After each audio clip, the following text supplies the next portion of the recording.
Hey there everyone and welcome to Twin Movies. I'm Ben Phelps and I'm joined by my regular buddy in banter. Hello, Gabe Dowrick. That's me. Every year, Hollywood releases two movies based on the same idea. So we, as always, ask the big question, which movie did it better? Today we'll be reviewing two classic twin movies about an insecure man who meets a confident stranger who looks exactly like him. It's Enemy versus The Double. Let the clone games begin, Gabe.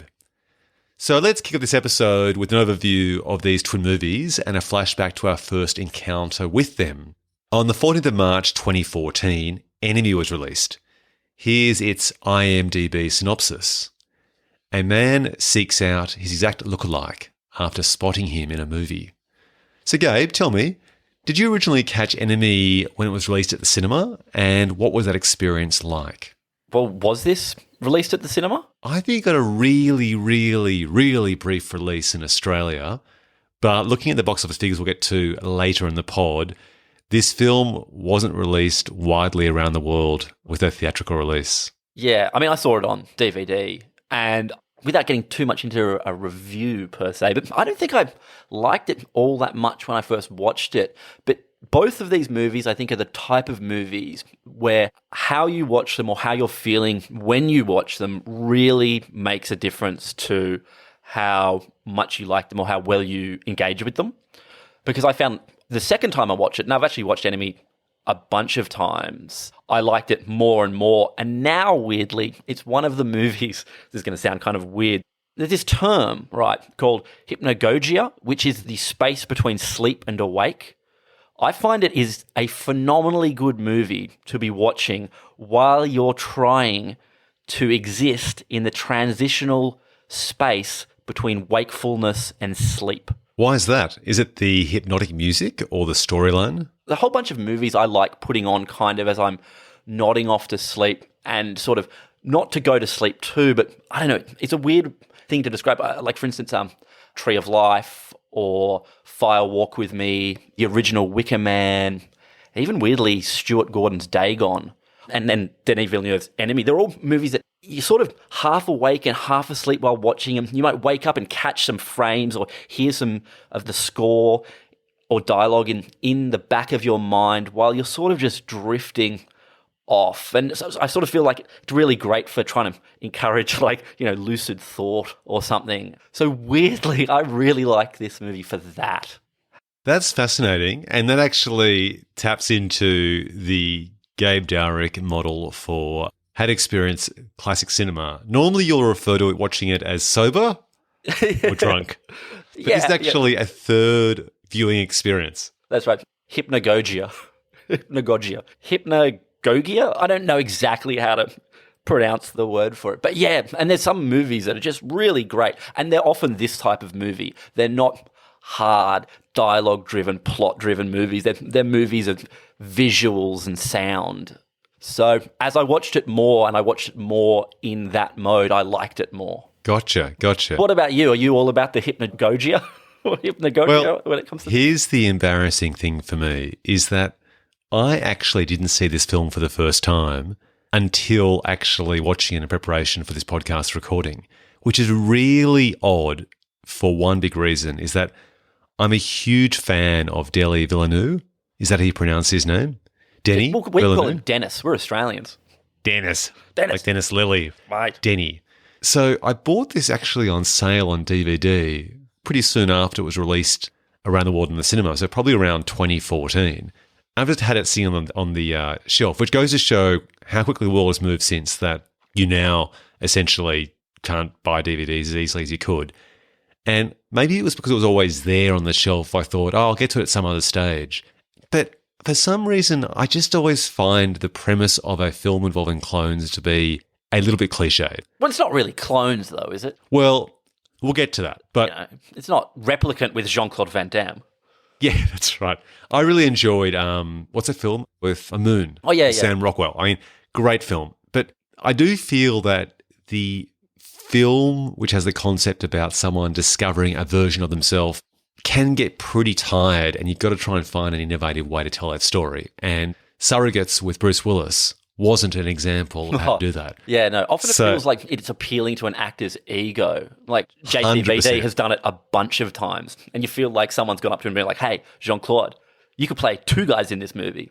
You joke, but I've actually thought to myself many times before. In fact, I think I might have even pitched it to you as a screenwriting strategy to try and write a film for the ego of a particular actor who gets the opportunity to basically play another version of themselves, which is essentially what Face Off is, where John Travolta and Nicolas Cage are playing each other and themselves at different points in the movie.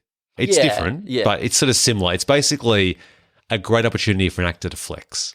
Totally. Although, I mean, this has Enemy, I suppose, artistic ambitions go beyond Eddie Murphy playing the clumps. Not that there's anything wrong with Eddie Murphy playing the clumps. I do actually wonder when you mention that, whether you're trying to convince me of that or just making a point. Because no, there's great skill in Eddie Murphy doing that. Oh, no, I agree. It's not easy to play. Look, trust me, I've considered many times before having a separate podcast called The Skills of Eddie Murphy putting on makeup and a fat suit and playing different characters. That's another podcast for another day. Totally. And it's amazing you got 376 episodes out of it. I agree. Anyway. Okay, so later on the 9th of May 2014, The Double was released. Here's its IMDb synopsis. A clerk in the government agency finds his life take a turn for the horrific with the arrival of a new co-worker who is both his exact physical double and his opposite. Confident, charismatic, and seductive with women. So, Gabe, talk me through when and how you first watched The Double. Again, did this get a theatrical release in Australia? Yeah, I don't think it did. And I think these two films were at that wave of around 2013, 2014, where we started having these amazing films which were good in their own right, but also actually had a lot of talent above the line, like reputable directors, cast, writers. And we were going to that kind of point in time where streaming started really accelerating and the art house market started plummeting, and these types of films were sort of on the beginning of that transitional period, and so weren't getting those international releases, which they might have got, say, 10 years beforehand. Yeah. I mean, it may well have got released into art house cinemas here, and for whatever reason, I was seeing Fast and Furious 5 instead that weekend. I don't know.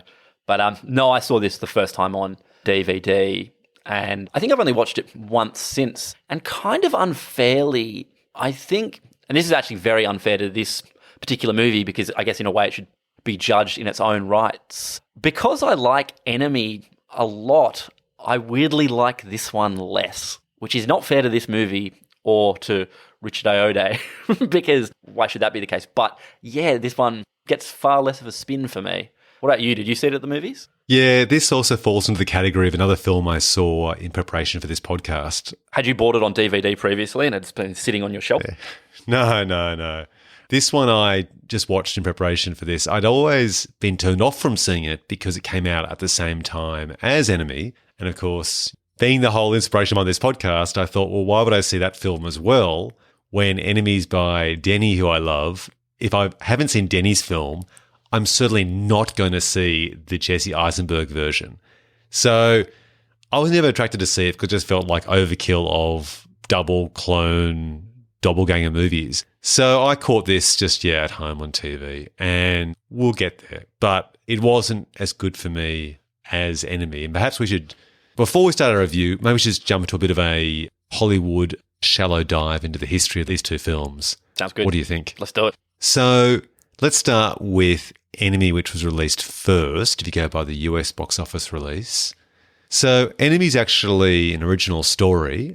No, but is it based on a novel? That's right. I was just testing you. Well, it's based on a story called The Double. Yeah, this is not confusing at all. I know.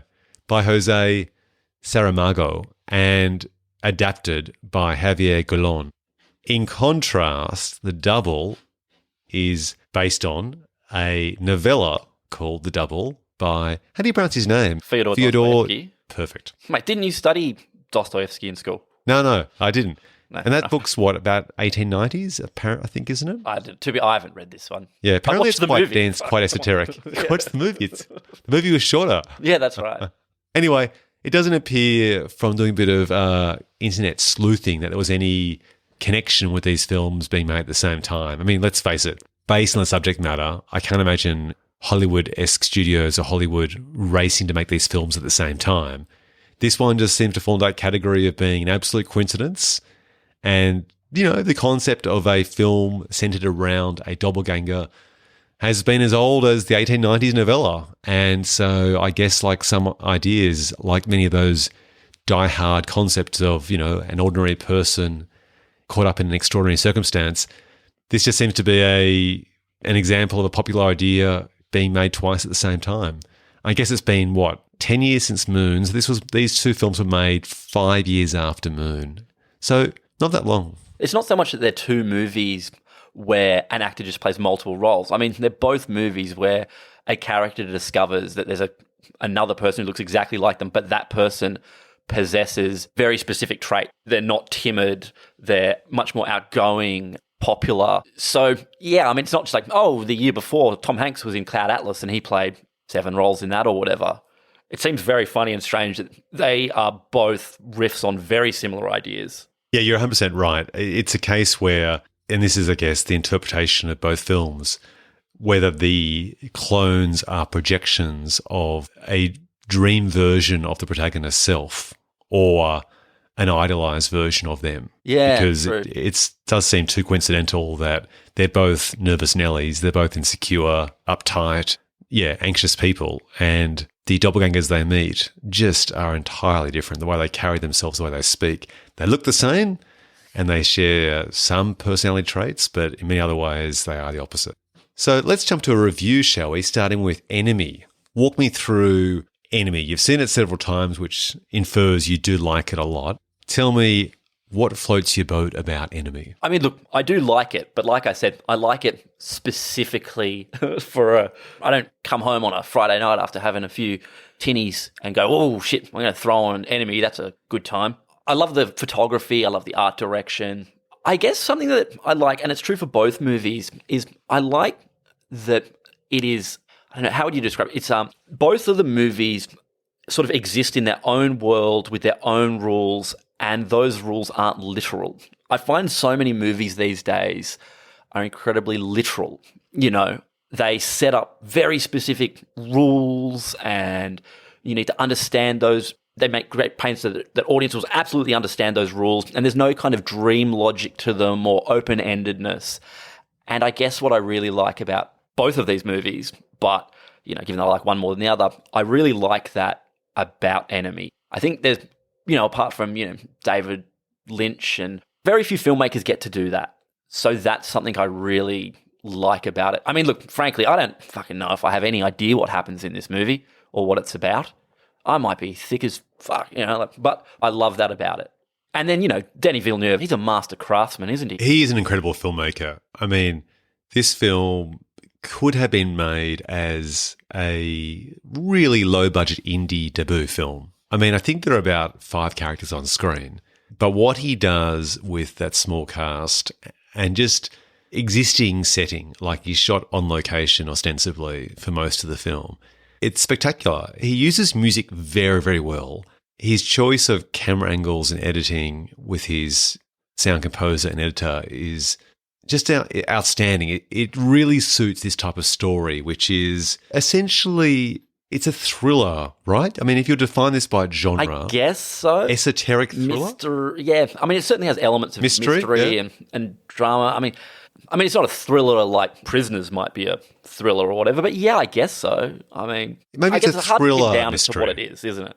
But yeah, thriller mystery, sure, we could call it that. Yeah. I mean, just the colour palette of the film starts out as being a film which seems very subdued, a bit depressing, like it's very heavily graded with that kind of yellow sepia look. Yeah. It appears it could be set any time, just in terms of the technology that's focused on in the film. This film feels like it could have been made 20 years ago or 10 years in the future. Yeah, but weirdly, seems quite timeless. Much less self-consciously than The Double, which really tries to do that mishmash of settings, whereas Enemy is much more sort of subdued in the possibility of when it's set. Yeah. It might well be because, like, that brutalist architecture that he shoots a lot of the scenes at, I'm not sure exactly where it is, but, they're real locations, and that choice makes it sort of feel kind of timeless in that way. Yeah, 100%. It was shot actually, I think, Toronto, Canada. Right.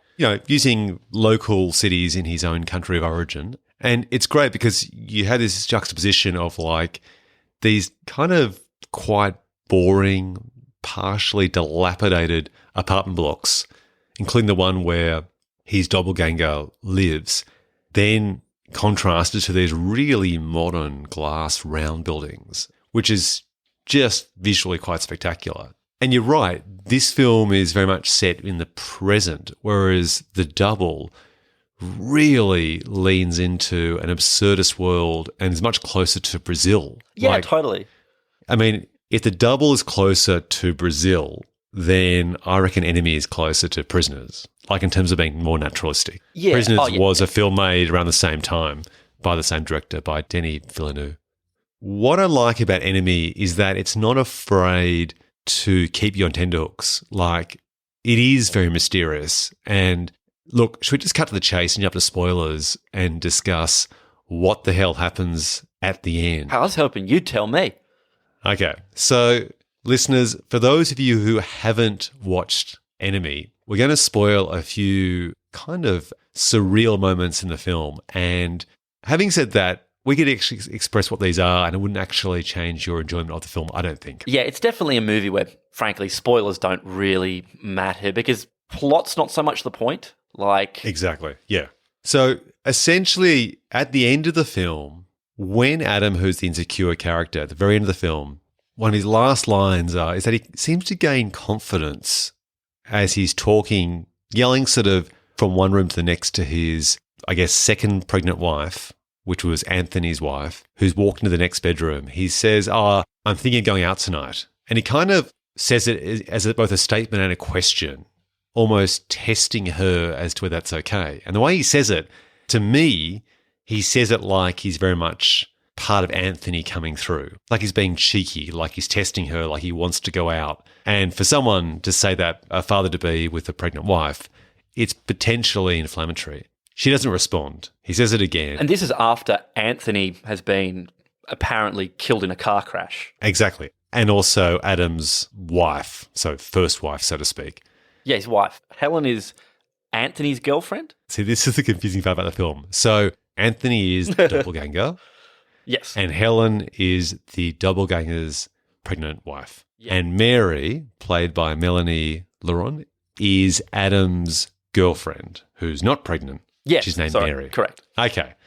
So Adam says, I'm thinking of going out.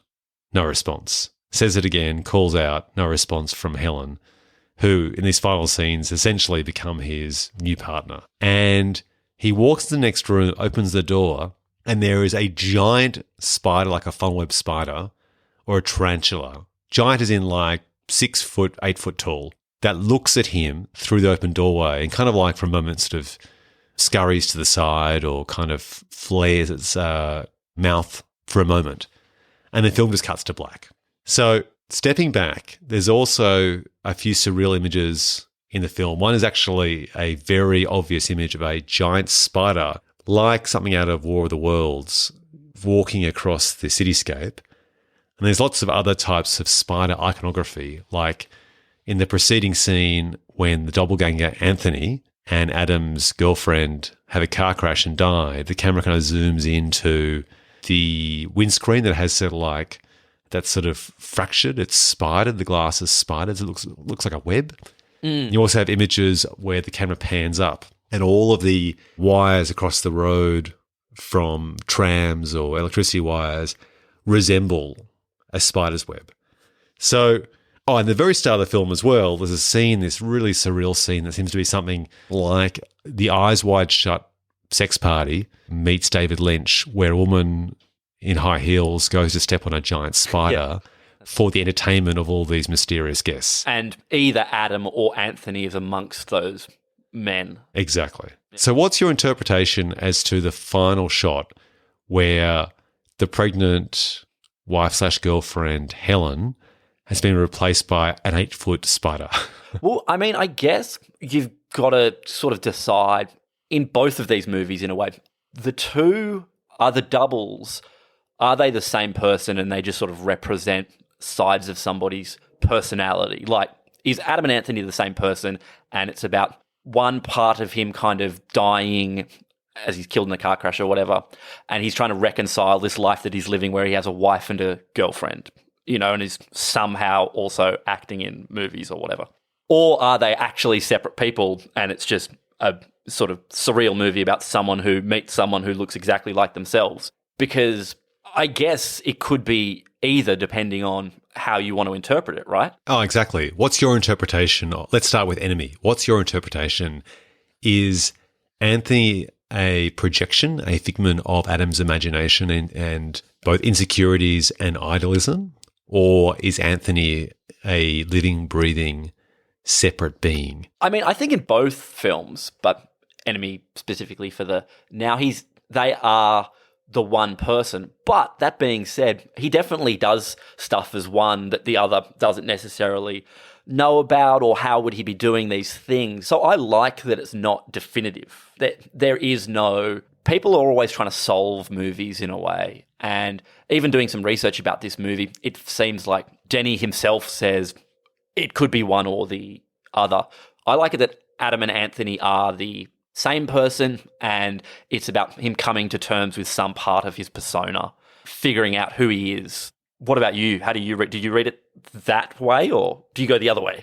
I interpret it now, having dived down into many Reddit threads, which I have not done in a long, long time in relation to films, because most films these days are so literal, they aren't ambiguous, and that's just a nature, I think, of increasingly conservative, business-focused filmmaking, where there just cannot be a risk at all in the eyes of producers or distributors that the audience won't get it, or the audience won't agree on the ending or the subtext of a film. Yeah, that's right. Films with ambiguity always end up with, what do they call it, like cinema score or something, with very low cinema score things. Like, people don't like walking out of a movie and being like, well, I guess I have to think about this now. Oh. Yeah, totally. When I think of CineScore testing, I always think of Homer Simpson walking out of a shopping mall cinema, scratching his head, scratching his nuts, scratching his ass, and going, I didn't get it. Like, that drives me insane. Yeah, so yeah. I agree with you. I also enjoy films, particularly now when the world has become so literal and there isn't the opportunity to have ambiguity, which I think is a great sign of art and interpretation. Other forms of art, like fine art, it's very much about your interpretation of the art, and there is no wrong interpretation. That's sort of like the relationship between the artwork, the artist, and the viewer. But in filmmaking, it's increasingly less common, and I do like it in this film.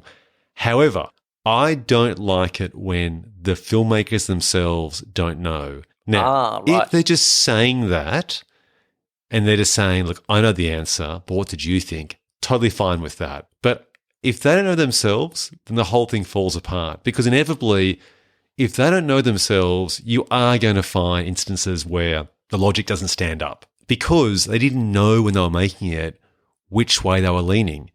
So you can still be ambiguous, but you're deliberately creating the ambiguity, and you'll be creating, I think, consistent ambiguity.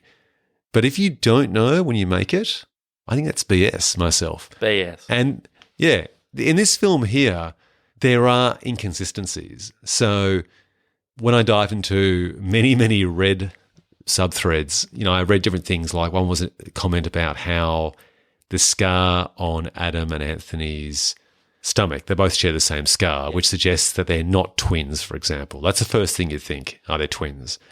But it's exactly the same scar.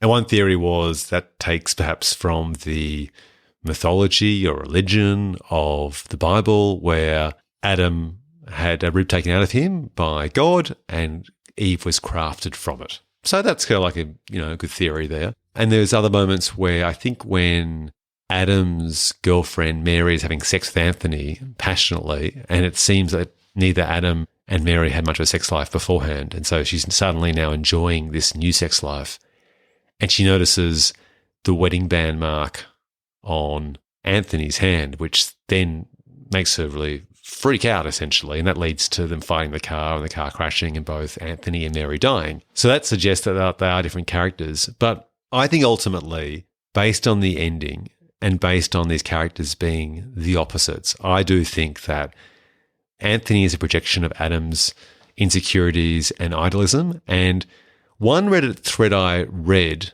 which I give credit to, and that's not an expression you hear very often, is that Adam is a guy in a relationship. So he's married for a start.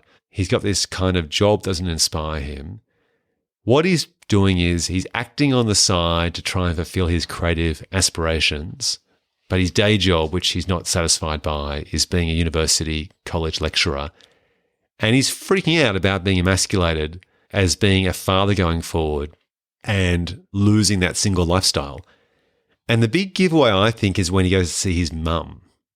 And that's the part where his mum, played by Isabella Rossellini, makes some comments which is basically describing Anthony as much as Adam. I think she comments that he should just give up this whole acting thing, and also makes a comment about his infidelity. Yeah, that's right.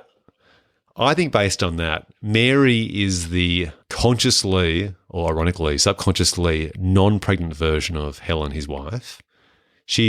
But they're both attractive women, but Melanie's, an attractive blonde. Well, are you saying that he actually only has the two women are also non-identical doubles? You're not saying that, right? I'm suggesting in my theory, and this is the whole point, I mean, being ambiguous is up for grabs. My theory is that Adam is real, Anthony is a projection, Helen is real, and Mary is a projection as well. Oh, see, I agree with the first part, that the Adam and Anthony, but I took it that at various stages the women kind of don't recognize versions of either Adam or Anthony, that was just them not recognizing behaviors in Adam, but that both of them that both Sarah Gadon and Melanie Laurent were two separate characters, and one was sort of a wife and one was a mistress. But like you say, it's totally interpretive, I suppose. Yeah, that makes sense as well. I think the funny thing is, Adam lives in this slick house, and that's where Helen, the pregnant character, lives. That part is odd, because if Adam aspired to the acting and the single lifestyle, or the lifestyle with a non-pregnant woman and riding a motorbike and essentially being cool and confident, you would think that Mary, his non-pregnant girl, would also live in that household as well. That's the weird bit. But it's the reverse of it, which to me kind of confuses the logic. And this gets back to the idea of you can be ambiguous, but consistently ambiguous, or logically ambiguous. There's that bit where like Helen researches Adam, finds out that he works at a college, and she goes there. But that assumes then that if all she knows is Anthony, then if Anthony and Adam are the same person, that Adam, who's having an affair with her, has only told her about one aspect of his life, which is the acting part. But does that make sense? So yeah, there is, like you say, all of these bits and pieces that you might feel like you've figured something out, but then there's another scene or sequence or whatever that says, well, actually, maybe that isn't the case, which, depending on how you feel about that, is either incredibly infuriating or interesting. And that's the part about filmmaking, I think, where it's how you craft a story. And if you always stick with the hero, the protagonist, and you never show anyone else by themselves, the filmmaking rule then is that you're trusting the perspective of the protagonist. And that's the whole issue with the unreliable narrator. So if you think of Fight Club, for example, correct me if I'm wrong, I don't think we ever really see any scenes or many scenes, do we, of Brad Pitt's character by himself, Tyler Durden. I'm not even sure if there's any. And then there's all those videos that people have made that point out, when people are talking and Ed Norton and Brad Pitt are in the scene together, they're only ever talking to Edward Norton and things like that. Yeah, that's right. Whereas in this film here, that scene you described before, where Helen, the pregnant woman, goes to try and find Adam to sort of verify whether, from her point of view, there's a doppelganger of her husband, and she encounters Adam and they talk, and Adam goes inside. That entire scene is totally from her point of view, which then makes less sense with these theories that Anthony is a projection of Adam's insecurities and dreams, which frustrates the hell out of me, because you could have actually shown... Adam doesn't know who Helen is. So, like... That's right, yeah. Which would be fine if you showed it exclusively from Adam's point of view, and then at the end of that scene, he goes inside, and then you perhaps cut to Helen, and then you reveal perhaps that she's actually Anthony's wife. That'd make more sense, right? Because we've seen it from his point of view, and then we think, oh, hang on, he doesn't recognise who she is. So they clearly are different characters. So it comes back to this issue that I feel the rules are inconsistent. I will tell you one more theory, though. Have you heard the invasion of the body snatchers theory? No? What? I mean, I heard that the whole movie is a comment on living under totalitarianism, which is like, okay. That's right. An extension of that is that essentially there are spider-like creatures, perhaps aliens, who've actually inhabited humans. So it's a bit like, that old classic TV series V as well. And both these characters are essentially, as part of this process of creating skins for the aliens, then perhaps Anthony is a skin. And so at the very end of the film, Adam discovers, unfortunately, sadly, either two things. One, Helen, his wife, is actually one of these giant body snatchers. Tarantula. Sure. Yep. Like a literal giant tarantula. Okay. Yeah. She's like, she's jumped out of her human skin, which means either he also is, or he's never known this, but actually he's been married to a body snatcher the entire time, and she's given birth quietly and very quickly to a giant spider in the bedroom. Right. Look, I'm not going to say that that's wrong, but I would say if I want to watch a movie about aliens that's perfect for the hypnagogia state, I'll watch Under the Skin. Exactly. And that's a great example of body snatching films done well. So tell me, what about the opening scene? Let's review that, then move on to The Double. So in Enemy, there's this weird scene which I described as something from Eyes Wide Shut meets Salvador Dali. What do you make of what's going on there? Is that some sort of pagan ritual where Adam is making a sacrifice, or Anthony's making a sacrifice to create a clone or something like that? And this is what he gets the key to at the end, is that right? So yes. To be honest, I don't know.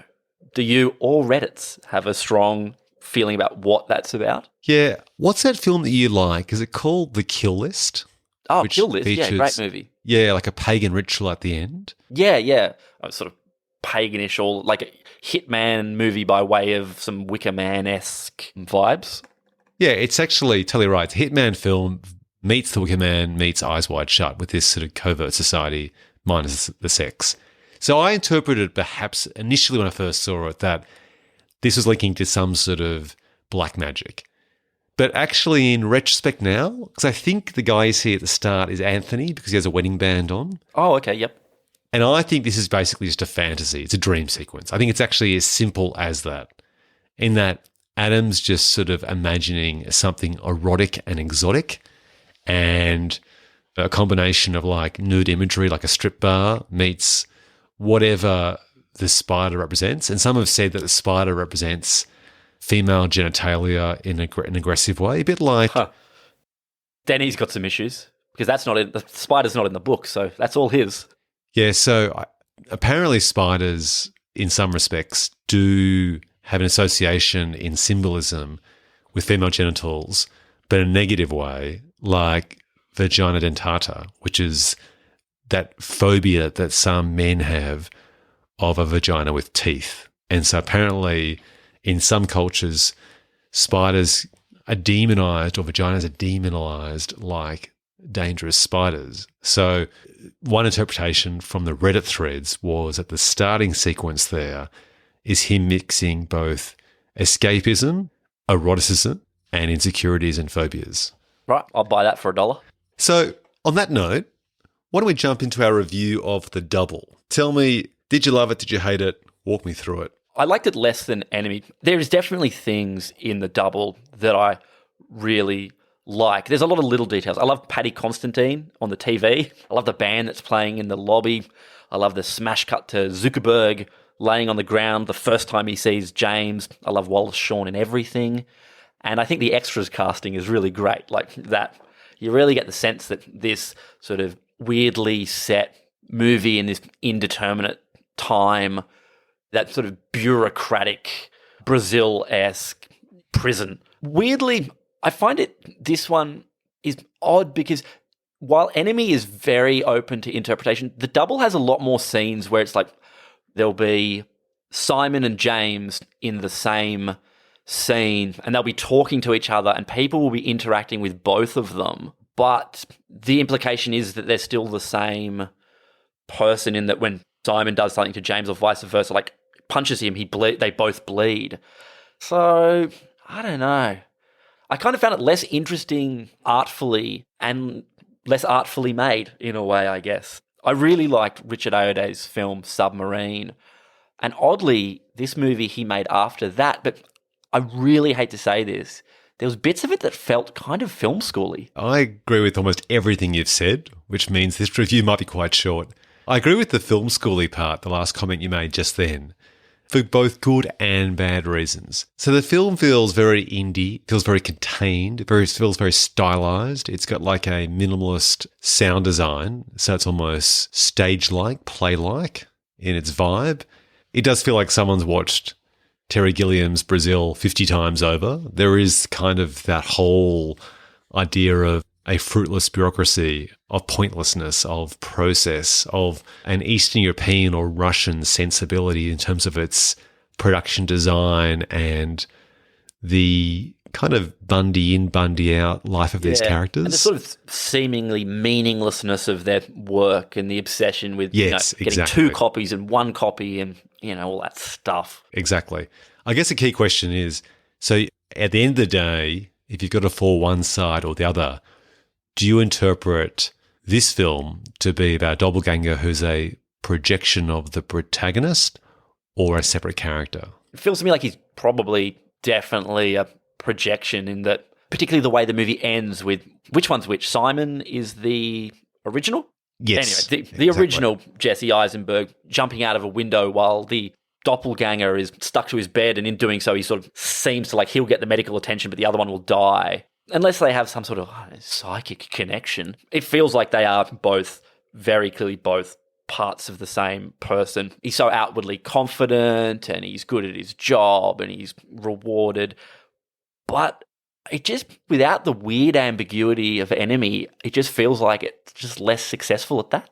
I don't know. Do you have a strong feeling about what is real in this? Yeah, I agree with you entirely. I think the fact that at the very end, spoilers ahead, where he jumps off as an act of suicide, a bit like in Fight Club, he's trying to, I think, kill off his alter ego. Yeah, very much like Fight Club, really. I mean, it's pretty much Fight Club at the end, essentially, where, the narrator, who doesn't have a name, puts a gun in his mouth to kill himself, but to really kill Tyler Durden, his alter ego. And this is the same. And the fact that James, the doppelganger, just starts bleeding out with exactly the same head injury, to me makes it pretty clear that he's definitely a projection of James's mind.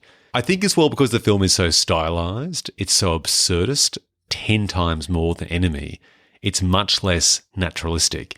It has more dreamlike sequences and more unrealistic depictions that to me makes it more likely that he's a projection. Yeah, it's interesting that you feel this has more dreamlike sequences. I mean, I feel that the double, in a way, I don't know, it's that odd thing where you can, it's really hard to, without sounding kind of really mean, but the filmmaker is trying really hard. I don't know, like there's that sort of ease to Denny's direction of Enemy, whereas there's a real self-consciousness to a lot of the design and photography and performance choices in this. Kitsch TV shows and music and all of these things. Just, do you know what I mean? 100%. I feel like basically the director, is it Richard Ayoade? Gadget Man. Ayoade? I feel he's basically just trying to cram in every trick in the book.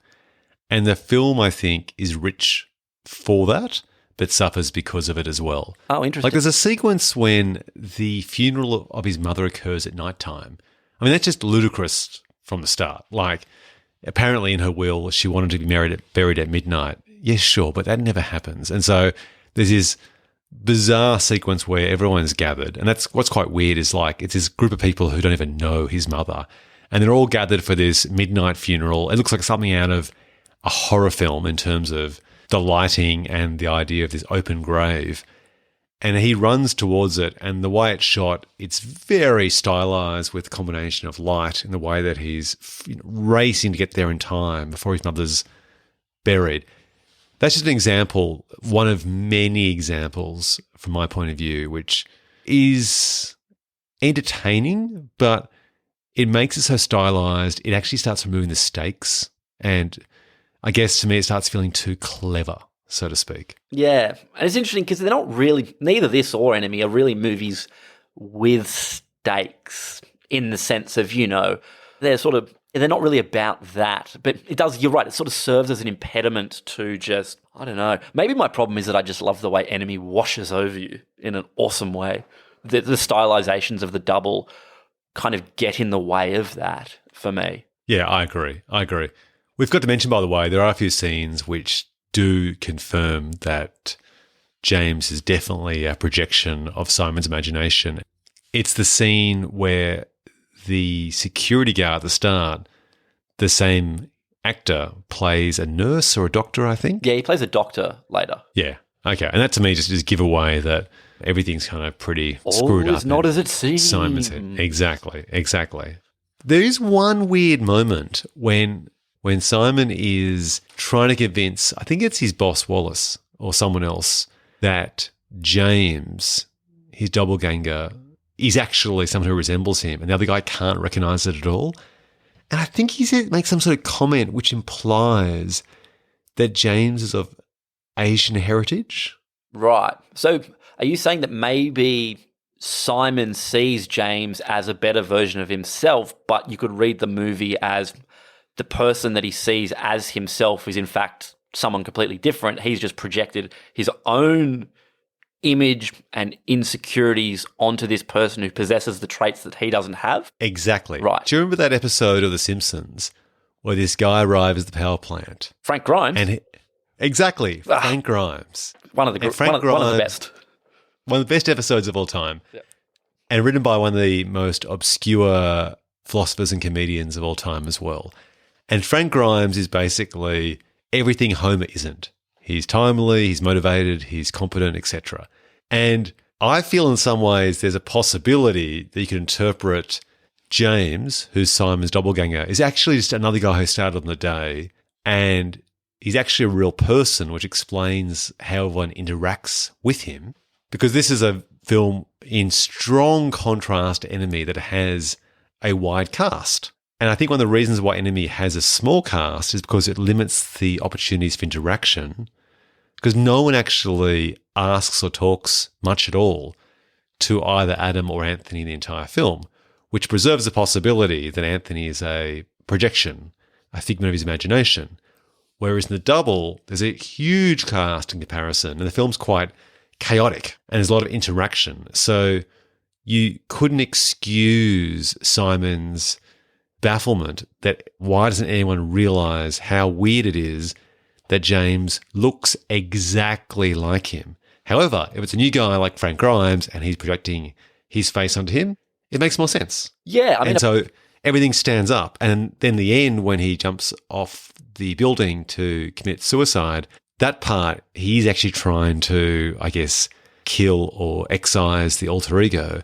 But everywhere else, it's actually someone else. Right. I'd say that's the Frank Grimes interpretation is the most interesting one, I guess, because, that seems to satisfy a whole bunch of things in the film. I actually missed that line, so that's really interesting that you caught that and compared it to one of the greatest episodes of The Simpsons ever. Can you just imagine, say, someone like, is it Paul Travers? Who's the famous film critic?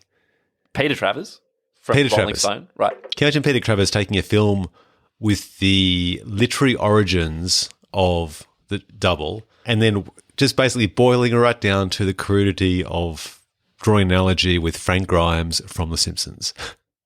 I don't think he would. I would say if I was given a choice to be cast out upon an island with either every book written by Fyodor Dostoevsky or every episode, even just seasons 2 to 9 or whatever of The Simpsons, mate, I'm taking The Simpsons over Dostoevsky every day of the week. Two things there. One, that's the sequel to Castaway we must do. Castaway 2, Still Away. What a title. And 2, I love the fact that you just very casually dropped in specifically seasons 2 to 9 of The Simpsons, which arguably are the best and in my mind only episodes of The Simpsons. And in fact, I don't think I've seen more than 1 or 2 episodes of The Simpsons since season 9, which means I think we're up to season 25 now. And when I did watch the more recent episodes, they didn't hold a candle to seasons 2 to 9. Well, if not maybe 2 to 7. No. Wrong. Very wrong, mate. I will say this. Season 8 is probably the best season of The Simpsons. And it's still good. Season 9, 10, 11, 12. Yeah. People like to say The Simpsons is no good now, but it's still good. The Simpsons has always been good. It just hit such crowning heights back kind of in the 1990s. Unimpeachable, unreachable, amazing. So there's a window where Homer went from being a bit of a doofus to being ridiculously dumb. That was so hard to sympathise with him at all. He was just stupid and it was way too much. Whereas earlier, he wasn't that intelligent, he wasn't that bright, but at least he had some traits that compensated for his, I guess just stupidity. All right, just quickly go favourite Simpsons episode. Wouldn't say favourite, but most memorable is the one where Homer freaks out that Bart is gay. Oh, yeah. With John starring Waters. John Waters. Yeah. And I can't hear that song now. Everybody dance now. Ooh, ooh, ooh. Sure, okay. I can't hear that song without actually just thinking of that scene where Homer drags Bart along to the metal plant. Oh, It yeah. says, Steel Workers of America. yes, look at them. Big men. And then they start dancing, ripping off their shirts, and they're all oiled up. That is hilarious. Another part I love is when he sticks Bart on a deck chair to look at this huge sign on the highway for some cigarettes called Something Slims. And there's a photograph of women in bikinis like having a kind of like pillow fight. And Homer's trying to convince him to be heterosexual and look at these women and just sort of like be attracted to them and to bury or excise any potential gay thoughts. And then at the end, after like 4 hours, he says, "What have you learned?" And he goes, I feel like a slim. Yeah, he wants to smoke. Great. Yeah, and the last bit to me, which you could apply to every prejudiced person, be it racist, homophobic, someone who might be prejudiced or vilify other people who aren't them, is the final scene in that same episode where essentially John Waters' character saves Homer, think from a robotic Santa Claus or something like that. And basically based on that, the fact that his life was saved, suddenly Homer overcomes his homophobia and befriends John Waters' character. And John Waters says, I won't get the wording specifically correct, but something along the lines of, well, if only every other person in America I could save their life as well, then there wouldn't be a problem. Yeah. Something like right. that. But essentially, just a great summary as to how prejudiced people work. Like, they're prejudiced until they're not, but it takes something disproportionate and unreasonable to overcome their prejudice, which it should in the first place, but unfortunately it does. So that's my favourite episode, or most memorable. Yours? I'll also take an episode from season 8. I'm going to go with You Only Move Twice, the episode with Frank Scorpio. That's my all-time favourite. Simply He's the one because of the hammer based on Richard Branson or something, isn't he? Yeah, Albert Brooks voices him, and it's just magic. It is just magic. It's basically just a James Bond parody, isn't it? Yeah, sort of, to begin, eventually. But, Homer tackles James Bond and then they kill him. Oh, that's right, that's right. It's hilarious. It's just great. Anyway, look, we digress. All right. Well, let's wrap up the review of those films, and we'll do it a bit arse backwards this time. Why don't I do a bit of quick trivia for you about these films? Hit me. So, starting with Enemy, can you recall the title start? It says, "Chaos is ordered, yet undeciphered." No, I don't. Right. So, is this a key to the film? well, it potentially could be. A few of the facts for you. The cast all signed a confidentiality agreement that didn't allow them to speak or explain to the press the meaning of the spiders in the movie. As if Which they might could anyway. I know, exactly. For the scenes in which Adam and Anthony are in the same room, Denis used a tennis ball and a stick as a point of reference so Jake Gyllenhaal would know what to look at. So pretty standard kind of thing. Yep. Both films, to be fair, do that pretty well. Do their doubles on screen and interacting with each other and walking past each other, whether it's motion control or split screen or whatever. Pretty effective. Oh, yeah, it's very well done. And the fact that they use motion control but sort of maintain camera bumps and so on, I think kind of adds more to the naturalism as well. Like, well, they might have very just tracked the handheld in post and shot it much more static or something. Oh, yeah, that makes sense, yeah. Another fact for you, the names of the two characters played by Gyllenhaal form both a clue to the film's interpretation and an ironic commentary on its difficulty. So Claire could be interpreted as clear. Okay. And A. Bell for Adam, clear as a bell. Hey? It's not clear as a bell. Hey? I should have called, yeah, all right. Sure. And apparently the spider walking through the city is a reference to Louis Berger's sculpture, which is called Maman, which I had no idea about. I'm not familiar with that. And there has been talk, apparently, that by film critics, that the spiders do represent Adam's or Anthony's weaknesses to women, making him less dominant. So there you go. Sure, I'll buy that for $1 again. Bit of double trivia. The piano motif from the film comes from a song which is Der Doppelganger by Franz Schubert. So that's very apt. Apparently this film came close to being made by Roman Polanski in 1996. Yeah, although he sort of made a movie that's riffed around these ideas with The Tenant. I haven't seen that. Okay, it's quite similar, is it? He plays a man who moves into an apartment who gradually takes on the characteristics of the woman who previously lived there and had killed herself. Interesting. Okay. Well, when they came to make the film in 96 with Polanski, John Travolta was to have played the lead alongside Isabelle Adjani, John Goodman, and our mate Jean Reno. And it only fell apart as days before principal photography, when Travolta left the project after an argument with Polanski about alleged changes to the script, and so the film shortly collapsed. Huh, interesting, huh? Would watch. Well, not nowadays, but if it was made back then, would watch. Yeah, exactly. Another fun fact, James Fox, playing the Colonel, is the father-in-law of the director, as he's been married to his daughter Lydia Fox since 2007. It was funny seeing all of these various people in the movie who you'd recognise from stuff that Richard Ayoade had done before. Yeah. People from the IT crowd and Garth Marenghi or whatever. I don't know if there was anyone from Garth Marenghi, but like his usual suspects popping up for a little cameo. It's always nice. Yeah, I agree. All right, last bits. I think I mentioned everything except for the casting, woulda, shoulda, couldas. Apparently in Enemy, Javier Bardem was in mind in the early days, but it fell through. Now jump to Spot the Aussie. Well, the cast was so small in Enemy, I can't think of any. But in The Double, there were two. Oh, is there? I definitely noticed one, Mr. Noah Taylor. Oh, of course, Mia Wasikowska. Exactly, two of them. From such billion-dollar franchise as Alice in Wonderland. Yeah. You know what the funny thing is? When I actually wrote that down as to who the Aussies were, I thought of Noah Taylor as well and actually didn't think of Mia until like after the fact. So there you go.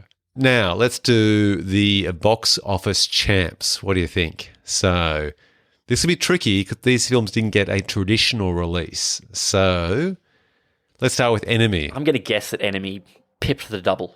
Okay.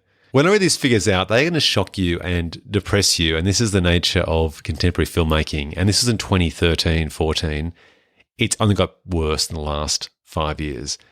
Enemy, can't see a production budget here for it. I think it was around, no, I can't see anything at all. But Enemy made only $1 million US at the American box office, plus $2,400,000 foreign for a combined $3.4 million worldwide, which is pretty bad. Right, but do you have, how many screens was it released on? Oh, I'm sure it was only like 2 or 3. I think it says it was across, just a few, not many. And sharp contrast to Double. Right. No news there on its budget, but it made a domestic gross of $200,000 in the US and nothing reported internationally. So $200,000 in total. So I think it got a decent release in the UK, but either way, overall, $200,000 versus $3.4 million reported. Pretty dismal numbers. Right. But again, they were probably released in the US in one cinema in LA and one cinema in New York and nowhere else. Exactly. In fact, a bit of a correction here. The Double did $2.3 million globally. So not a big improvement, but improvement nonetheless. But yeah, these films would have been sold for streaming and on TV. So that's where they ended up. All right. That's pretty depressing. Let's jump to Rotten Tomatoes and see if we can pick up the mood with these films. So have a guess which one impressed the critics and pumped up the fans.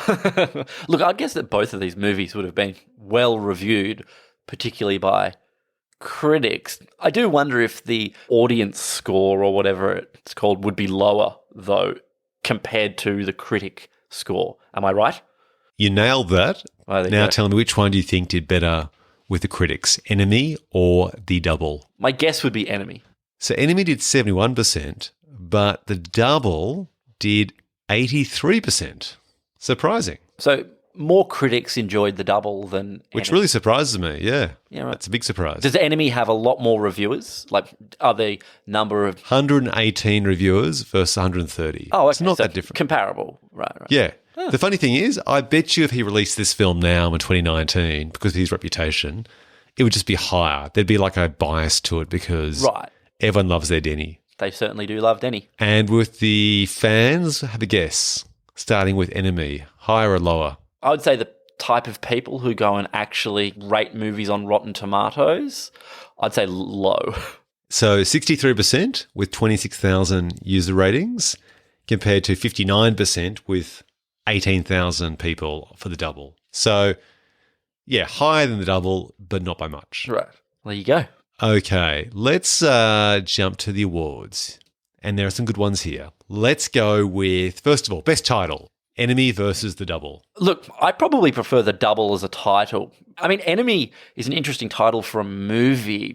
Is it the best title for this movie? I don't know. I thought this time you'd say you like Enemy because often you accuse me of going for the obvious title. Mate, I accuse you of that every time. I know, I totally. So maybe we switch roles in this case. Are you going to go for Enemy as the more esoteric, interesting choice? I don't like either title. I think The Double is probably a better pitch for the film. Enemy is misleading. I think it's missing something like Double Enemy or something. I don't know. But I think it's a great name for a film. I just don't know if it's the best name for this film. I'm on the fence. Okay, I'll go for The Double. You? I agree. Enemy is a good title for a movie. Double Enemy, I have to say, sounds like another JCVD movie. I was going to say, exactly. Or First they were friends, now they are double enemy. You know, from his Suhawk period, the awesome JCVD Suhawk period. I'd watch the shit out of that movie. I know you would. Oh, fuck yeah. After a few beers. Before, during, you know. State of viewing. Yeah. Okay, best poster. Now, I've got to say, if you're going to have a film involving a doppelganger or a clone or a twin or something, it makes sense you might choose symmetry in your aesthetic design, which both these films did. For the listeners at home who can't see, Enemy basically has... Their main poster was a yellow poster with a kind of drawn character, very 70s sort of 60s vibe going on, and sort of monochromatic colours with the outline of a person but a faceless head. It's very 70s, isn't it? Because it's even got the poster within a border. Exactly. And the credit block at the bottom. And the font's very 70s. Yeah. And they basically then have a reflection of the character to imply there's two of the one person. And The Double basically does something similar, and it has a line going through the poster that actually divides it in half, with one half of Jesse Eisenberg on one side and vice versa. So which one did you prefer?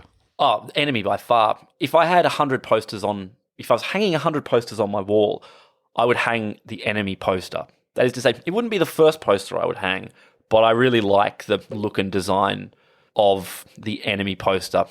I would not put the Double poster up on my wall. Although, as far as a piece of art to say what the movie is, yeah, look, there's two Jesse Eisenbergs on it. I do get that. Yeah, I agree entirely. All right, let's jump to the Bill Fleck Big Break Award, named after American indie actors Billy Bob Thornton and Ben Affleck. So, who jumped from indie films to get their big break in one of these twin movies? In one of these indie films. Exactly. Who leapt from indie films into an indie film? Or who jumped from a Hollywood large-scale film to an indie film? Yeah, that's right. I know the answer to that. Jake Gyllenhaal, fresh from Prince of Persia. Yeah, who is slumming it in indie films? I've got Sarah Gadon got a bit of a break with Enemy, having mainly been a TV actress before, albeit pretty extensive TV filmography. And in The Double, Gemma Chan, who played glamorous judge, the replica. So she's gone on to be quite famous in Rich Crazy Asians. Crazy Rich Asians. Crazy Rich Asians. And what's the other one? It's one of those Marvel films. I think it's Captain Marvel. Oh, right. I have not seen that one. So, I don't know. I'm going to give it to Gemma Chan. Okay. Props to her. Props to her. Well done. Exactly. Well played. Moving on. The Before They Were Famous award, or Blink and You'll Miss Them. Anyone jump out in either Enemy or The Double? Well, I mean, Enemy's only got really 4 cast. Or the people who appear in one scene, not so much. I mean, I hadn't heard of a little-known actor named Isabella Rossellini before this, but not really anyone in Enemy. Well, this is the Before They Were Famous award. That's right. So That's more like an After They Were Famous award. I mean, they're not really before they were. I mean, was Gemma Chan before she was famous in The Double? Yeah, I guess you say Gemma Chan. She's got 2 awards for Gemma. You know, All yeah. Right. And because Enemy has so few actors, they're going to be pretty pressed to try and win any of these awards because they're just simply less opportunities. But we'll see how we go. Going home empty-handed, Enemy. I know. The Tommy Lee Jones Show Stealer Award for the actor who stole the show with a very small role. I had Melanie Laurent, who played Mary in Enemy, because she wasn't in it much, but what she did was pretty good. How about you? I like Noah Taylor because I just love it when he turns up. In The Double? Yeah. Yeah, okay. All right. He's one of those actors. Ooh. How old is he? Nobody knows. He's looked the same for like 20 years. Yeah, old. But great. Real good I face. think he's actually like looking his age now. I think he actually always looked old when he was young, and now he's like settling into his 50s. Yeah. I love it. All right. Or Let's give look, it to him. I love it when Wallace Shaw turns up in movies. Oh, no, save him for later on. Okay, all right. We have that award. All right. Mr. Papadoulos. The Dustin Diamond Award for those that didn't kick on. We've got to change that award name, mate. This is your chance. This is your opportunity right now. This will be the 4th change you've made, by the way. So this is you being very undecided as to who to choose as a sad reflection of someone who didn't quite kick on with their career. And just is there anyone else? Did they not kick on because they made mistakes in their personal life, or did they not kick on because people realised that outside of the movie Twilight, Taylor Lautner should just not be in movies? I'm happy to actually accept both. The goal of this award is those who didn't make the most of their opportunities after appearing in the film. So that could be because they just weren't good enough and everyone found out eventually, which is the Taylor situation. Or wasn't there a actor we mentioned beforehand who was stuck in Canada for divorce reasons? Dave and thus Foley. couldn't- Yeah, that's right. Right. Speaking of Canadians, why don't this week we call it the Freddie Got Fingered, Tom Green, Why Didn't You Capitalise Better Award? All right, the Tom Green Freddie Got Fingered Award. Yeah, sure. Okay. I couldn't think of anyone. I think everyone kicked on, except maybe the director of The Double, who hasn't made a film, He's all over British TV, but not directing. but not directing.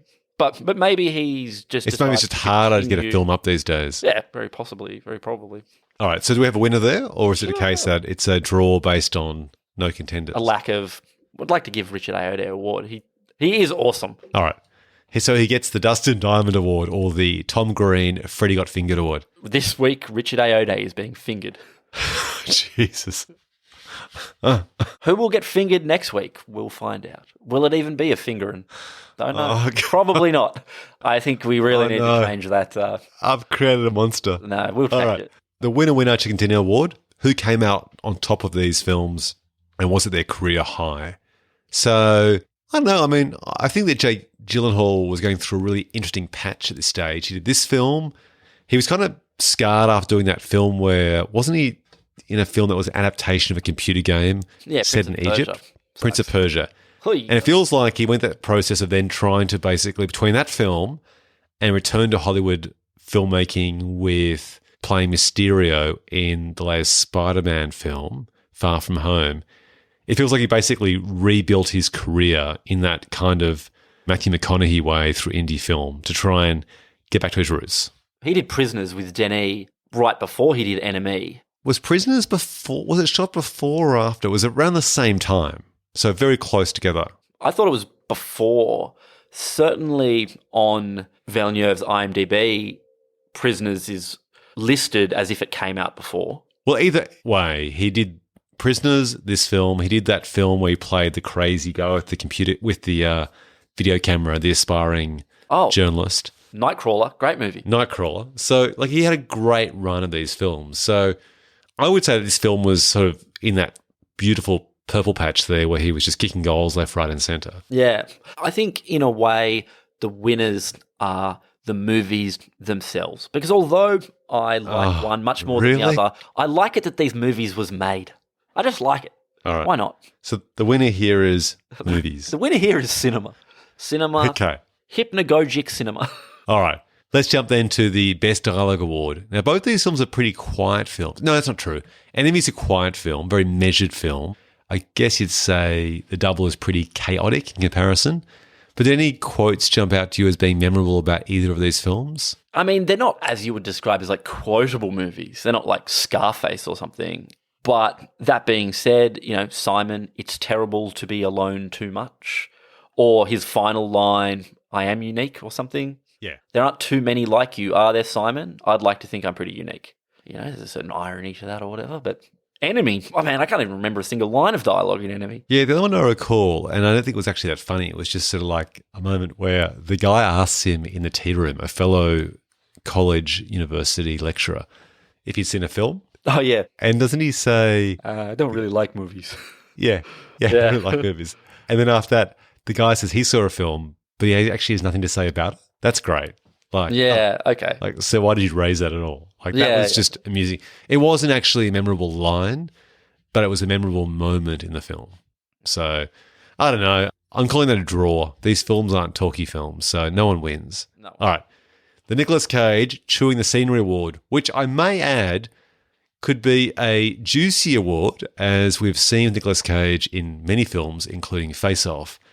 When you're playing a version of yourself, there's an opportunity to, really go for broke. And if we had seen John Travolta in this film, I imagine we would have seen a crazy version. Actually, maybe this is one of the reasons, and a very big paycheck, why John Travolta did Face Off, right?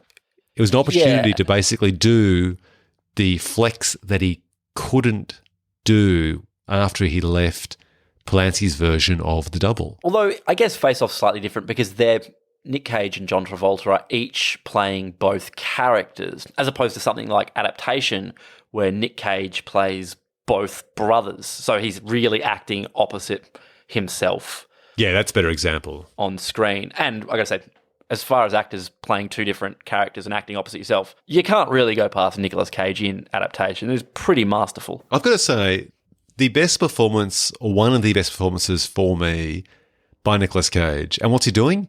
He's not hamming it up. No way. He's pretty hammy as Donald, Oh, Donald. Is Donald the more extroverted brother? Yeah. Oh, yeah. That's funny. He's not ridiculously extrovert. He's not doing his vampire's kiss acting or whatever. He's still playing a character you believe as a human.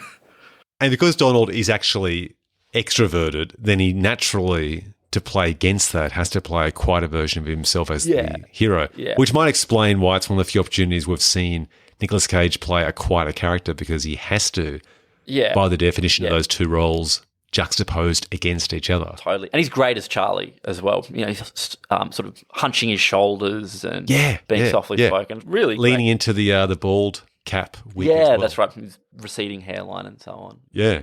All right. So which one? Anyone kind of going into 99? I would say your mate Wallace, potentially. Yeah. Because let's give it to Wallace. But isn't Wallace acting like always like that? This is Wallace Shawn, who plays Mr. Papadopoulos, the boss of Jesse Eisenberg's character in The Double. Everyone will know him as the character from The Princess Bride. Vizine. And what does he say? What's his famous line of many? Oh, like when he's making him drink the iocane powder or whatever. Inconceivable. Inconceivable. Yeah, that's the one. Great stuff. Exactly. So I would say him, and sadly, from my point of view, he's not chewing the scenery. He's just acting normally, but it comes across as chewing the scenery. Man. One day they got to let Wallace Shawn off the leash. One day. Oh, God. So you think he's actually not off the leash? Oh, man. Imagine if he went to 11. Fuck. Wow. It's because the world's not ready for it. That's right. The film would implode. All right. The Taking a Paycheck Award, which speaks for itself. Was there anyone cashing a check in The Double or Enemy? Surely the budgets for these movies aren't high enough for anyone to be... Aren't they doing the opposite? Yeah. Okay, who basically slummed it in indie film? It has to be Mia, doesn't it? Who's gone from doing the Alice in Wonderland films that have grossed, or at least the first one, over $1 billion. Yeah, but her filmography's full of doing movies for people you might describe as auteurs. Maps to the Stars of Cronenberg, Crimson Peak, Del Toro. So it's Jake so it's got to be in Enemy. Just 3 years before he was all oiled up as the Prince of Persia. Right. Okay, the Stephen Tobolowsky Award, a.k.a. Hey, It's That Guy Award, named after his character Ned Ryerson from Groundhog Day. So who's the Hey, It's That Guy character?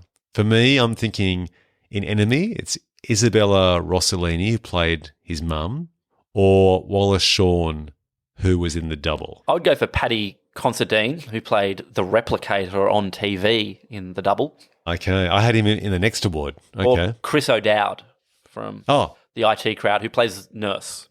Okay. Well, I'm putting it down as Wallace Shawn for myself for this one here. But I think, can I convince you to try and put Paddy Considine and Chris O'Dowd in for the next award, which is the Delroy Lindo Award for great actors who aren't cast often enough. Mate, Paddy Considine is a gem. So you'd agree? Oh, I love him. Anytime he turns up and stuff, I'm like, I have to lean over to whomever I'm with and say, that's Paddy Considine. I also actually really think that Melanie, what's her name, from this film. You've just given up trying to pronounce it. I've given up trying to pronounce that French surname. Laurent. Yeah. I mean, it's actually a really easy name to pronounce. I'm just tired. It's late at night. What do you call someone who's the opposite of a Francophile? Franco fuck off. Yeah, see, I've got family who live in France, so I should actually be better at my French pronunciation than I am, so no excuses. But she's great, and most people would know her as the projectionist and the woman who escaped at the very starting sequence of Inglourious Basterds. But looking at her filmography, she's only made like 30-plus films, and that's all.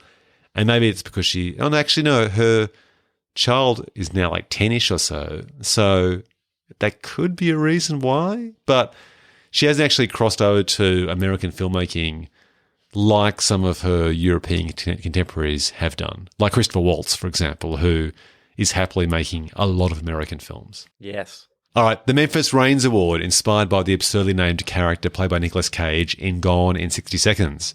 Who steals the cake for the most ludicrous name? Well, Anthony is a pretty ludicrous name. Who's ever heard of anyone named Anthony? Yeah, I know. Could have been Greg or Ian. No one really has weird names in these movies, do they? There's no one. There's like 5 named characters in Enemy, so let's rule that one out straight away. Right. Next. And in The Double, there's like no one. There's James Fox playing the Colonel, but really there's no one else. I think this one goes down as being a draw. Yeah. For lack of competition. No winners. All right. The Memento Award, named for moments you completely forgot about until you watch these movies. So I actually watched them both the first time in preparation for this podcasting recording. So rule me out. Are there any moments on rewatching it, particularly The Enemy, which you seem to watch in some sort of third mysterious state? To be truthful, given that the way I watch Enemy, there's always new shit. Every frame is potentially That's because you're half conscious. That's why. Fucking A, of course, man. It's so good. If anyone's listening to this and they have movies that they really like watching while half conscious, let us know. Hit Gabe up. It's a legitimate way to watch movies. Aguirre des Ondes Goths, for instance, Wim Wenders movie, perfect for it. Okay. I guess Enemy wins.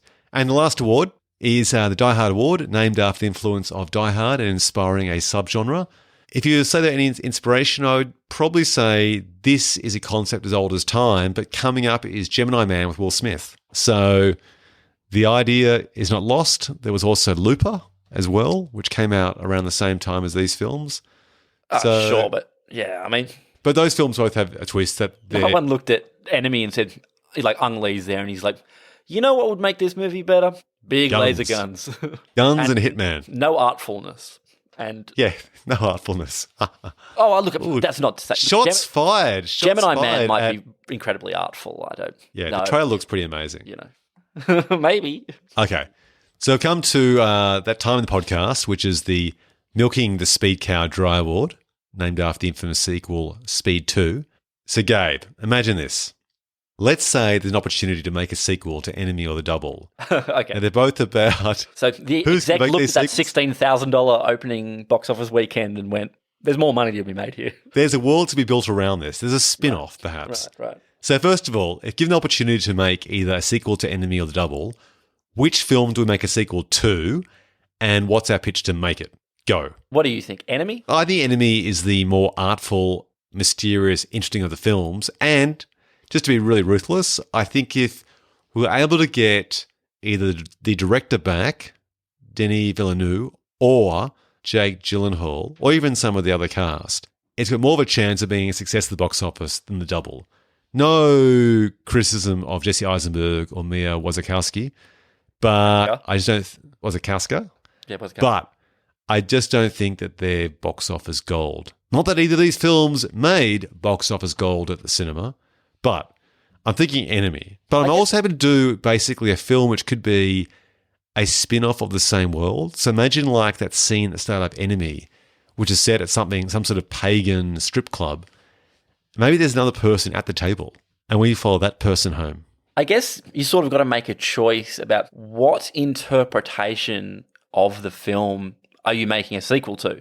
For instance, I didn't particularly love the interpretation, but the idea that they're kind of body-snatching spiders certainly lends itself to making a kind of DTV sequel to Enemy, where you just lay that out much more literally, like it does turn out, in fact, that there's a whole race of body-snatching spiders who are turning people into doubles and subsuming their identities.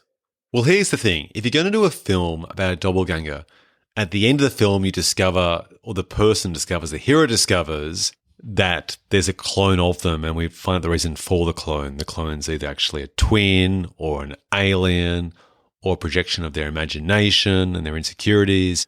But there's probably good reason why there aren't sequels to films like Fight Club. Spoilers for those who haven't watched Fight Club. Chuck Palahniuk did write a sequel novel, though. Okay, this could be our way in. So what was the sequel to Fight Club in his novel or graphic novel? Oh, was it a graphic novel? I think it was a graphic novel. What was the basic premise of that? I think the premise is that the narrator is in a mental institution and Tyler Durden slowly starts coming back. Maybe, I think. To be honest, look, I haven't read the sequel novel. I had read Fight Club. But I think it's something like that, right? Yeah, I think you're right. And that makes sense. If you're going to have a second character who's a figment of someone's imagination, sure. I mean, you can't take their brain out short of giving them a lobotomy. So that could make sense that the character comes back. So there's that. And essentially, perhaps like Fight Club, with Tyler emerging as perhaps either the narrator is healing, or when the narrator joins the real world, to cope with the real world, Tyler Durden has to kind of rear his head again. So there's that angle there. We could make this basically like some sort of film like The Joker, right? Where essentially the sequel to Enemy is a supervillain origin story. So if you have a film where someone discovers a clone of themselves and the film resolves itself at the end, I think the angle you go for in a sequel is that the second film explores uncovering the mystery as to how they end up being the place, or who caused this to happen in the first place. So think of Moon, right? You go back to the person who started it all. But if you do that, you risk making a film like Prometheus, which is more about the origins of creating artificial life and less about aliens and guns. So you perhaps risk being less of what made the film good in the first place. Or you do a spin-off, like I mentioned before, where if we've seen the characters grouped together by other characters, we follow another character, but perhaps his realization or her realization and journey is dramatically different, even though we know what's going to happen at the end. Right. If we were locked down on a stepping stone to this sequel, what's it going to be? What do you like? Which of those is most attractive to you? Well, both those films seem to be about characters projecting a idealized version of themselves because they're insecure. And so it's a fictional clone. However, if you dive deep, deep, deep down into Reddit threads and read these ideas that perhaps the clones are alien body snatchers, so basically spiders in human skin, like that classic 1980s TV show V, but just trade in spiders for lizards, then you could basically have an alien film, essentially. And that could be a film that has all those journeys like V, where essentially, or what's that film that had that crazy cockroach in the sewers that Del Toro made? Mimic. You have sort of a horror film like Mimic. So there's that angle there. I don't subscribe to that interpretation of Enemy, but given how ambiguous the film is, and given that the director and actors have deliberately not revealed the true reason for the clone, I think there's enough evidence that you could actually lean into that if you wanted to.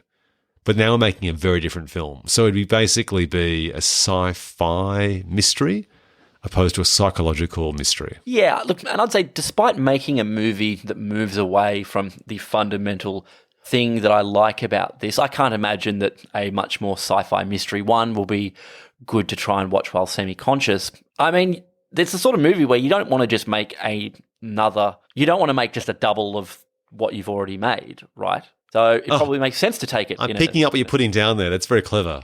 A very clever pun. It wasn't even a pun. This is stupid. Anyway, we don't want to do that. I'm seeing double for Krusties. Simpsons. Classic. Very good. So, yeah, like, why not push it in that direction? I mean, the sequel to Sicario felt like it moved the film in quite a different direction. Why don't we get in our own kind of, we could bring in an auteur or just a journeyman to do the giant spider inhabiting the bodies of people movie. Okay, so we're going to go with, because the producer's looking at his watch now and he's tapping his watch saying, boys, wind it up. He's saying, why didn't you work this out before you stepped into my office? Did you have to step through it here? Jesus, fucking amateurs. So we need to basically stop trying to ad-lib this on the spot in front of this very tired and frustrated producer and bring this home. We're going to go for the science fiction version. You gave the example of Sicario and its spin-off, Day of the Soldado. Soldado? Yeah, Day of the Hitman. So, interestingly, also a sequel to another Denis Villeneuve film. So he's rubber-stamped these sequels before. He'll be happy with this. We're into a sci-fi horror mystery, and it's a body snatcher film. All right, let's go. Let's give it 3 quick acts as to how this will work based on the first film. Let's go. Same character? We bring back Jake Gyllenhaal? Maybe we are. He's up for it. Yeah, well, now that his double has died, he has nothing but to take all of the ambiguity from Enemy and now solve that mystery in the most kind of, not since 2010, the sequel to 2001, do we want to do a movie that kind of just turns it into something much more formulaic. So, put it this way. At the end, there's a possible theory that goes that maybe his pregnant wife is actually a spider in human skin. So, does that mean that our character, Adam, played by Jake, is also a alien or spider in human skin, and now he's discovered that about himself? Thematically, we're continuing a theme of the movie then, I suppose, that thematically a theme of the first film, Enemy 1. Yeah, like why not have him at the 25-minute mark or whatever, find out that he is in fact also Spider. So it's a bit like Elements of Under the Skin with Scarlett Johansson in some respects. Maybe the premise of the sequel is that he identifies being more like human than like alien spider. So not unlike a movie that Denny also directed, Blade Runner 2049. And that's our way in. You got it in one. So this is like a Denny trifecta. So essentially, what happens when you discover that you aren't who you thought you were? Does that change the way you go about living your life? Or do you kind of like throw your hands up in the air and give up? Or do you try and fully convert to be more human? So if you find out you're a spider, you find out you're a robot, what do? Do you just sort of like throw in the towel, or do you actually try and somehow just be human in spite of that splinter in your mind knowing you never will be? Yeah. And in some respects, the film could be an allegory for the way that people migrate to countries and they try to both assimilate but also maintain their cultural identity, which is a bit of a tussle depending on how much you want to be welcomed by your new neighbours. Huh. It actually feels like you've imbued this film with a level of thoughtfulness that I will now ruin by saying at some point he fights the huge fucking spider. You mean another spider? No, that big one that is going across the city. That is probably a dream effort, but he's actually just a literal giant stupid spider, and Jake Gyllenhaal has to fight it. Okay, how's this? End of Enemy. We'll bring this home. We've got 2 minutes left on the All right. clock. All right. At the end of Enemy, he discovers that his wife's a spider. He leaves her. At the start of Enemy 2, still Enemy, he is living by himself, and he started to experience inklings that maybe he actually is a spider himself, but he can't project outside his human skin. He can't peel it off, so to speak. Then he just starts finding himself being hunted by these mysterious strangers. And they're all kind of like bald and a bit weird looking, perhaps. So they look a bit different, and they're like a cluster of similar looking people. Not as extreme as the characters in Dark City, the Alex Proyas film. Not to that degree, but they look quite distinct. And they're chasing him across the city or stalking him. And the reason why is because that's the leadership of the spider aliens. And they realize, like in the Matrix, someone has realized that something's up, or they suddenly have forgotten who they are. It's like the opposite of the Matrix, basically, right? Okay. He wants to be in the Matrix, so to speak. He wants to be human. And this is the Morpheus crew who are trying to actually say, no, you're Spider. No. So you need to come back and join us. Just be a spider, fella. And essentially he goes on the run. So it becomes like kind of like a chase film. And at the end, he discovers that the uprising is going to happen where they eventually will all slip out of their spider skins because they have the numbers now and take over the earth, like Invasion of the Body Snatchers, thus unveiling their giant bulldog of a giant spider. Uh-huh. And he has to fight the spider with an umbrella on top of a building. He gets a giant glass jar that he needs to position over the spider, and a huge newspaper that he needs to slide under the glass jar and take it outside. Exactly. Yeah. Exactly. I liked it when it was an allegory for, what did you describe it as? An allegory for cross-border migration. Yeah.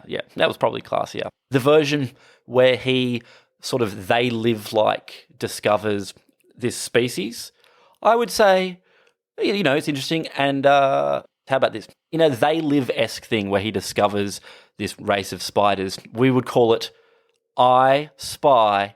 Duh. Oh, it's very clever. Okay, that's our title. Is it? Bring it home with the ending. What's the ending of the film? If the giant glass jar isn't good enough for you, mate, I don't know what is. What is the ending? He rejects his inherent spiderness? Or he does, right? But he can never be happy because he'll always be an outsider. He'll never be spider. He'll never be human. And he will become the lead character in that TV show that goes from city to city, the pretender, just trying to help people out, trying to save the day. Always outsider, never spider, still pretender. Sure, okay.